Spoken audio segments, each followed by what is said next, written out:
Hey listeners, this is Peter, and welcome back to the History Shorts. Today's episode is brought to you by the Podcast Republic, your ultimate listening app.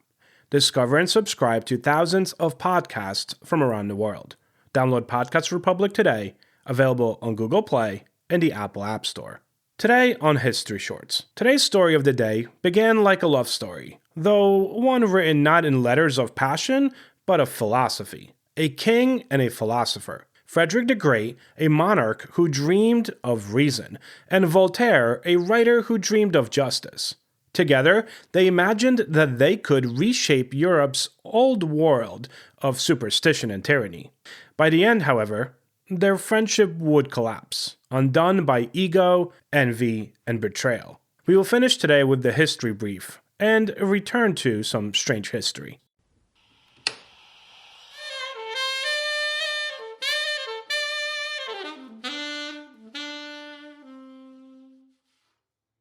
A quick word from our sponsors. Hi, I'm Chris Gethard, and I'm very excited to tell you about Beautiful Anonymous, a podcast where I talk to random people on the phone. I tweet out a phone number, thousands of people try to call, we talk to one of them, they stay anonymous, I can't hang up, that's all the rules. I never know what's going to happen. We get serious ones. I've talked with meth dealers on their way to prison. I've talked to people who survived mass shootings.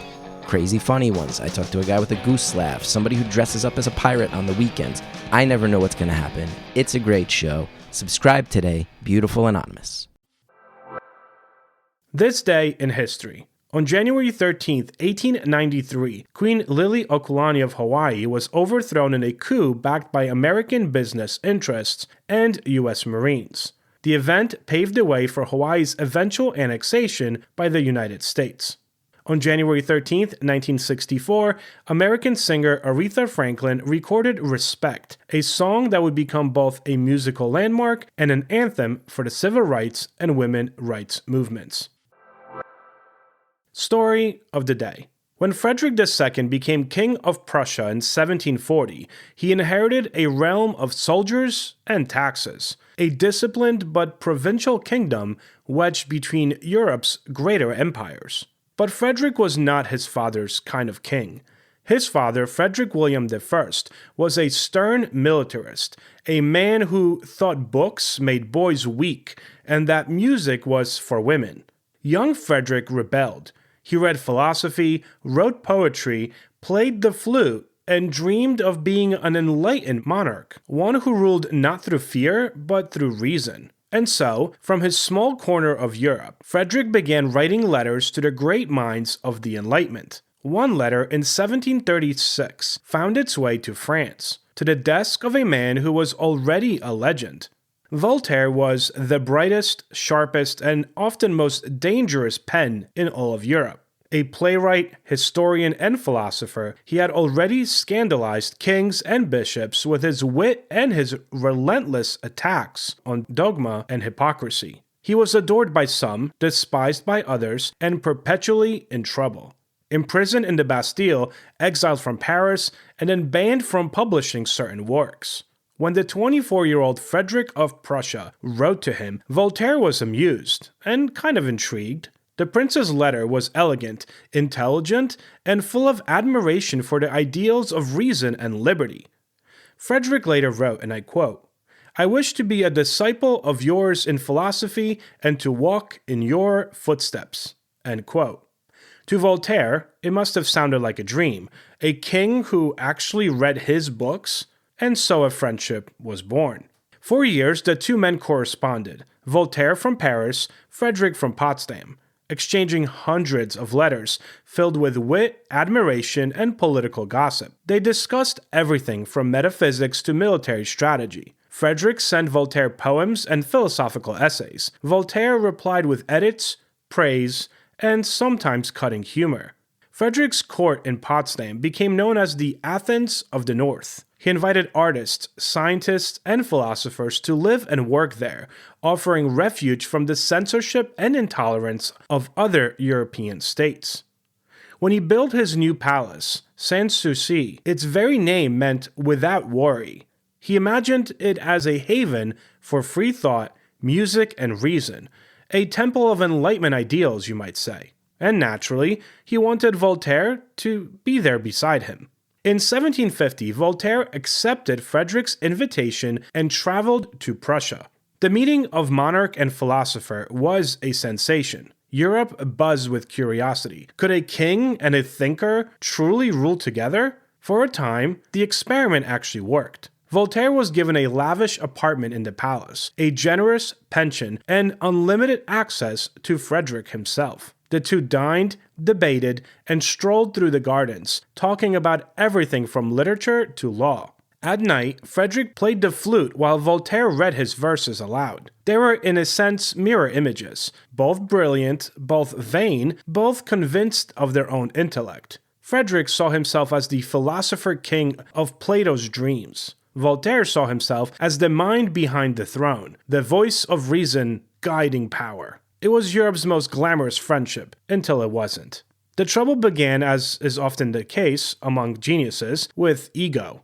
Voltaire, though honored, was not used to sharing the spotlight. Frederick, though fascinated by intellect, was not used to being corrected. The philosopher began mocking the king's poetry, gently at first and then more bluntly. Frederick's verses, though earnest, were indeed clumsy, and Voltaire just couldn't resist sharpening his wit. Worse still, Voltaire began gossiping. He criticized Frederick's courtiers and mocked the stiffness of Prussian society. The king, for all of his intellect, ruled a very militarized state, and Voltaire found it absurd that a philosopher should dine surrounded by generals. He once joked that Frederick's soldiers would applaud if he ordered them to think in unison. Meanwhile, Frederick's admiration began to curdle into irritation. Voltaire, he thought, was too sarcastic, too self-serving, and too French. Their conversations turned tense. Their letters, once full of warmth, grew cold. And then Voltaire made a disastrous mistake. While at Frederick's court, Voltaire decided to make a little side deal, a speculative investment with a shady banker named Abraham Herschel. The plan went bad, the money disappeared, and the scandal quickly became public. Frederick was furious. He felt humiliated, his prized philosopher reduced to a petty swindler. The friendship unraveled overnight. Voltaire left Berlin in disgrace, planning to return to France, but then Frederick wasn't done with him yet. At the border town of Frankfurt, the philosopher was detained by Prussian agents. They confiscated his luggage, seized his manuscripts, and humiliated him before the public. It was a petty act of revenge. The enlightened monarch behaving like a vengeful bureaucrat. Eventually, Voltaire was released, but the damage was permanent. Their friendship, once celebrated across Europe, was now infamous. After the scandal, Voltaire returned to France, wounded, furious, and determined to control this story. He wrote bitter satires about Frederick, mocking the king as the ape of the north, a tyrant who pretended to be a philosopher. Frederick responded in kind, accusing Voltaire of vanity, deceit, and ingratitude. Their correspondence continued sporadically for years, altering between attempts at reconciliation and then sharp insults. But despite everything, neither could quite let go. Each had seen in the other something rare, a reflection of their own ideals perhaps, or even their own flaws. When Voltaire died in 1778, Frederick, by then an aging monarch, wrote privately that his philosopher had the mind that will never be replaced. Even after betrayal, that respect, or perhaps fascination, simply endured.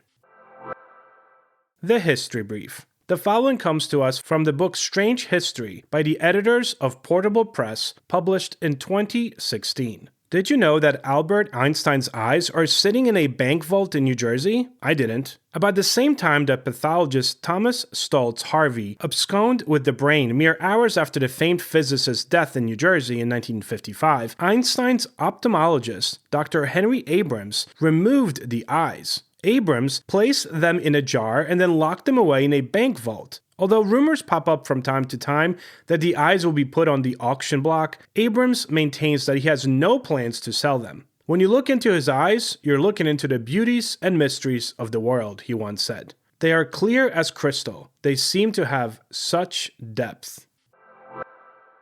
Thank you so much for spending some time with me today and for helping make this little show a mighty success. If you're enjoying the show and would like to help me out or help with its production, you can always donate a few dollars to buy me a coffee or become a Patreon member and enjoy these episodes ad-free. Both links can be found on my website at www.historyshortspodcast.com. History Shorts Podcast is a one-man show, from research to script to production and editing. So if you are buying me a coffee at buymecoffee.com, you are really buying me a coffee. Have a great rest of your day, and I will talk to you all again tomorrow.